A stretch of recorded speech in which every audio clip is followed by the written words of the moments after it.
এই জুলাই গণঅভ্যুত্থানের সবচেয়ে বড় নায়ক হচ্ছে আমাদের শহীদেরা এবং পঙ্গুত্ব বরণকারী। আজ হচ্ছে 18 জুলাই হচ্ছে আপনার হাসিনার পতনের গোড়াপত্তন ঘটে।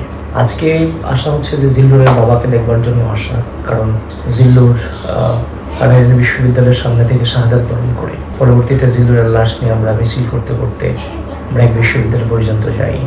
জিল্লুরের লাশ বাংলাদেশের পতাকায় মোড়ানো ছিল এবং এই জিল্লুরের লাশই আমাদেরকে প্রভাবিত করে, আমাদেরকে আরো বেশি জাগিয়ে তোলে, আমাদেরকে আরো বেশি প্রতিরোধ মুখর হতে ইনফ্লুয়েন্স করে।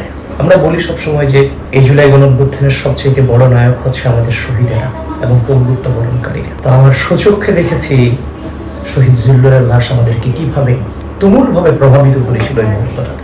এই শহীদ জিল্লুরের লাশ যেন আমাদের প্রত্যেককে মৃত্যুর দিকে ধাবিত হতে অনুপ্রাণিত করেছে। সুতরাং আসলে জিল্লুরকে ভোলার সুযোগ আসলে আমাদের কারোরই নেই, কোনো শহীদকেই বলার সুযোগ নেই। কিন্তু আপনি যে শহীদের কাছে থেকে, সে শহীদদের কাছ থেকে আপনি অনুপ্রাণিত হয়েছেন, সে শহীদ দ্বারা আপনি প্রভাবিত হয়েছেন, সুতরাং সেই শহীদ তো জীবন থেকে মোছার কোনো সুযোগ নাই। সুতরাং যে জায়গায় থেকে যাকে শহীদ হইতে দেখছে তাদের স্মৃতিচারণটা ক্লোজলি আপনার হচ্ছে ওই ব্যক্তিরাই করতে পারবে যারা যাদেরকে কাছ থেকে দেখেছে কিংবা তাদের দ্বারা প্রভাবিত হয়েছে। তো জিল্লুর আমাদের জীবনে অনেক বেশি প্রভাব রেখে গিয়েছে। জিল্লুর তাদের সন্তান হতে পারে, কিন্তু ওই জায়গাটাতে জিল্লুর আমাকে প্রভাবিত করেছিল, আমাদেরকে প্রভাবিত করেছিল, যদিও জিল্লুর আমাদের কাছে অপরিচিত ছিল।